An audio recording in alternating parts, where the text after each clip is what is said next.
здесь регионы. Давайте Якутия, вот, пожалуйста, Якутия. Спасибо большое. Александр Ильин, газета «Якутия». Владимир Владимирович, вопрос такой. Крымский мост стал символом возвращения Крыма на родину. Мост через реку Лену может стать символом освоения азиатской части территории Российской Федерации. Хотелось бы задать вопрос, стоит ли нам ждать этот мост? Если да, то когда? Потому что якутянам он очень нужен. Спасибо. Понятно. Значит, символ — это всегда хорошо, это всегда какой-то этап завершения работы и возможности для дальнейшего движения вперед.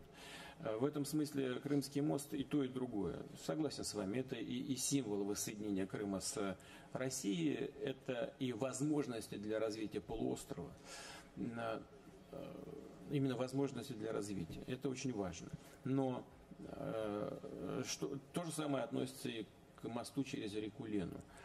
Вы сказали, это должно быть связано с развитием. Вот это нужно точно посчитать. Стоимость этого моста, а мы говорим об этом уже давно, несколько лет, очень большая, это дорогой проект. Надо посмотреть, он упрется просто в город и все. Или есть возможность развития региона в целом на другом берегу реки Лены, развитие экономики, инфраструктуры, выход на какие-то месторождения. Вот что надо решить.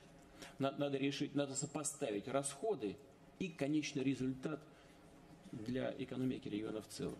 Вот если коллеги между собой на уровне Минтранса, Минэкономики договорятся, то мы, конечно, этот проект реализуем.